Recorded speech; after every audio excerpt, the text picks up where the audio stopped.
और 2 स्थानों पर भी छापेमारी चल रही है। स्क्रूटनी हम लोग करने के बाद ही ब्रीफ जो है हमारे सीनियर ऑफिसर्स सर क्या आरोप था इनके ऊपर? आय से अधिक संपत्ति है। कटिहार पटना से यूपी तक विजिलेंस के छापेमारी के हटुए अकूत दौलत बनावे वाली अफसर श्वेता मिश्रा।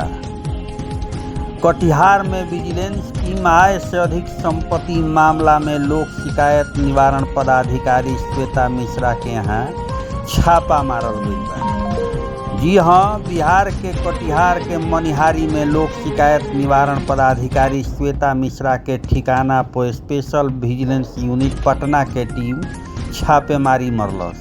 ई कार्रवाई आय से अधिक संपत्ति के मामला में कइल गई। विजिलेंस टीम श्वेता मिश्रा के अनेक ठिकाना पर एक साथ छापेमारी कइलस, जौना से इलाका में हड़कंप मच गई। विजिलेंस के टीम श्वेता मिश्रा सहित कटिहार सहित 4 गो ठिकाना पर अचानक छापेमारी कइलस। फिलहाल टीम जांच कर रहल बिया, संपत्ति के आकलन कर रहल बिया। इससे पहले आरा सदर के भूमि सुधार उप समहर्ता श्वेता मिश्रा के तबादला क दिहल गई रहे। उ कटिहार के मनिहारी अनुमंडल में लोक शिकायत निवारण पदाधिकारी बनावल गई रहे। पहले भी श्वेता मिश्रा पर कई गो गंभीर आरोप लग चुकल बा। उनका पे आरोप बा कि दाखिल खारिज के आवेदन पास करे खातिर रिश्वत मांगत रहे। एकरा अलावे उ बिना बतौले अपील के मामला के सुनवाई रद्द कर देत रही। ई भी आरोप बा कि उ जानबूझ के गलत जगह पर कागज भेजत रही। उ निम्न न्यायालय के अभिलेख आदेश के छाया प्रति अंचलाधिकारी आरा सदर के जगह अंचलाधिकारी उद्वंत नगर के भेज देली। मामला के सामने अइला के बाद सरकार उनका के आरा सदर DCLR के पद से तबादला करत कटिहार के मनिहारी अनुमंडल लोक शिकायत निवारण पदाधिकारी के पद पे ट्रांसफर ऑर्डर जारी कइलस। श्वेता मिश्रा मूल रूप से उत्तर प्रदेश के प्रयागराज जिला के रहे वाला बतावल जाता है।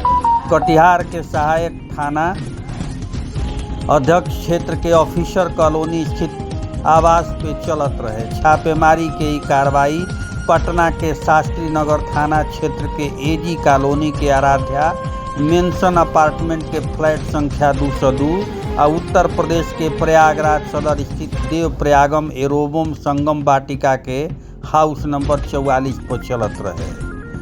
वैभव शर्मा पुलिस अधीक्षक बतावतानी कि अभी जांच शुरू भइल बा। जांच के बाद ही कुछ जानकारी शेयर कइल जाई। छापेमारी के दौरान संबंधित पुलिस थाना के पुलिस बल भी मौजूद रहे। अब बताई वाला कि ऐसन लोग ही सरकार के बदनामी करा रहल बटुए, सरकार के सिस्टम के धजिया उड़ा रहल बा। एक के हाली राजा बने के फेरा में लाग जाता लोग। DCLR पद बा लेकिन बिना मान लेले ई लोग काम नइखे करत। हालांकि भोजपुरिया समाचार एकर पुष्टि नइखे करत, लेकिन सही से जांच हो तो कौनो भी आज के तारीख में 2, 4, 10 गो सब लोग नहीं खे। कुछ लोग ऐसन बा जौन बिना मान लेले कौनो काम नहीं खे करत।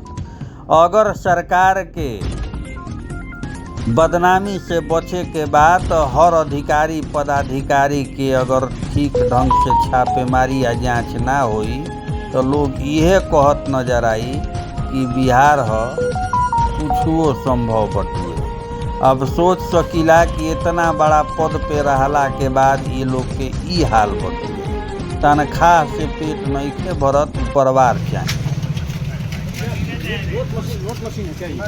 क्या है? प्रिंटर है तो यहाँ ले गए थे। हम ड्राइवर हैं, हम कुछ नहीं जानते हैं। तो आप क्या हाथ में क्या आपका?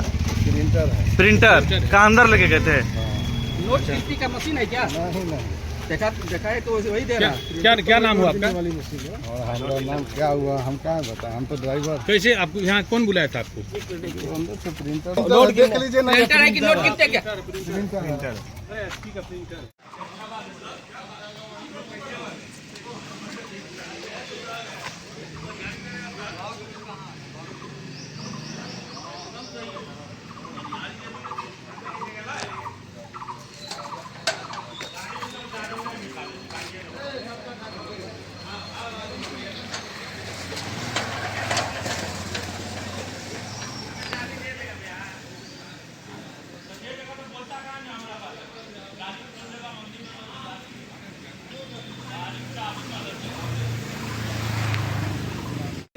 सर क्या अपडेट है सर? क्या अपडेट है सर? ये DPRO मनिहारी जो श्वेता मिश्रा जी है उन्हीं के विरुद्ध एक मामला दर्ज हुआ है SVU में, तो उसी के सिलसिले में कोर्ट द्वारा सर्च वारंट दिया गया था, तो उसी के एग्जीक्यूशन के लिए हम लोग आए थे। कुछ मिला सर? इसका एग्जीक्यूशन हुआ, कुछ मिला है, कैश मिला है। कैश कितना मिला सर? एग्जैक्ट अभी हम नहीं दे पाएंगे आपको अमाउंट, ठीक है। आगे क्या कार्रवाई होगी सर? और दो स्थानों पर भी छापेमारी चल रही है। स्क्रूटनी हम लोग करने के बाद ही जो ब्रीफ जो है हमारे सीनियर ऑफिसर सर क्या आरोप था इनके ऊपर? आय से अधिक संपत्ति का कितने जगह छापेमारी एक साथ चल रही है? कुल 3 जगह। कहाँ चल रही है? प्रयागराज में, पटना में और यहाँ। यहाँ मौजूद हैं वो अधिकारी? नहीं, अभी वो यहाँ नहीं है। कितने केस मिले होंगे सर? जी, कितने केस बरामद हुआ यहाँ? अनुमानित सर?